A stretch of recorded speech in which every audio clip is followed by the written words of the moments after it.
The 3 Roadblocks to a Better Church, October 1st, 2024.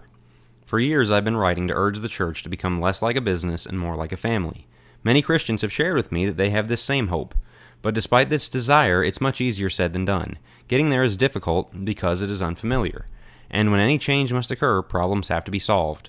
This week, let's talk about 3 people who will be the biggest roadblocks in the church's effort to be more of a family. The first and most obvious roadblock will be the apathetic. I've heard from Christians all over who are trying to invest more time in building a stronger church family, only to be met by disinterest and unwillingness from their brothers and sisters. After years and years of comfortable 2 to 3 hours per week commitment to the church, many don't see the importance of striving for more. But while they are the most obvious problem, they are the first hurdle and most easy to overcome. Positive momentum makes them either commit or, unfortunately, move out of the way. The second roadblock will be indecisive leadership. Many congregations don't have an eldership, making leadership roles uncertain and without full authority. Plenty of others have elders who do not function as such, whether because members won't tolerate decisive leaders or because the elders themselves are unsure of what authority they have. One of the great lessons of 2020 is that the churches whose leadership prioritized the spiritual health of their congregations, acted decisively, and communicated clearly thrived through a difficult time. Similarly, when we've been a church that has been less than what it could be, it will not be a populist movement that gets us back on track. Look to Old Testament leaders like Josiah, Ezra, and Nehemiah and their restoration efforts. They show us that a turnaround requires leaders with vision who take the authority given to them and chart a path forward. And groups of people take on the characteristics of their leaders. People will almost never rise above the actions of their leaders. If they do, those who do rise above become the de facto leaders as everyone begins to look to them. Decisive leadership also goes a long way to solve the first problem, the apathetic, by pushing people to meet the vision cast. They set the tone that tells people there is no freeloading in this family. The third and final roadblock will be committed, stubborn members. To be frank, some of the Christians who most vocally desire a more family-like church culture will be the ones who prevent it from happening. Why? Because they won't stomach decisive leadership. Their democracy-minded approach and insistence on having a seat at the table when decision-making occurs means they won't let anyone lead them.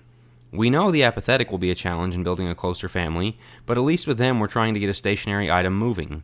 With those who are invested but unwilling to be team players, it's much harder. They have to be stopped from pushing in the wrong direction before we can urge them to join in the collective effort. Yes, we want to be a family, but we have to accept this reality. A family doesn't work without an authority structure. The children can have opinions and desires, and the parents should be aware of those. But the parents also get to decide if and when those opinions and desires will be granted and when they will be denied. But if the children or the wife throw a fit or threaten to leave when a decision they don't like gets made, it's not going to be a very tight-knit family. To give a few examples, sometimes leadership is going to have to say no to your ideas for activities or efforts because those ideas would not fit with the leadership's vision or the congregation's resources. Sometimes leaders are going to have to ask somebody to take on a new role or step up in some way, maybe one that the person wouldn't choose on their own. Sometimes leaders are going to have to confront a member regarding some way in which they aren't being Christ-like.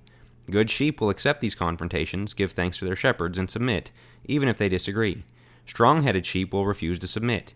Many will even start looking for a new church home. This is where the rubber meets the road. If we say we want a true church family, we had better be ready to take on a submissive role. No family would work if everybody had equal say in the decisions. As I'm writing so much on leadership on this site, I've been thinking a lot about those readers who are not in leadership and what their role is. This is it. Being the best sheep you can be, no matter how decisive and competent your leadership may or may not be, is what God expects from you. That's the way you can help your church be a better place. Do not give grief to those who lead you. Hebrews 13:17. I imagine I do not have many apathetic Christians reading here, but if that's you, it's time to commit. If you're a church leader leading decisively and with vision, God bless you and keep going. If you're one who has been a bit too passive, use the authority God has given you to bless His people and lead your family. I believe most readers here are committed members. To you, your role is to not dig your heels in and demand your own way.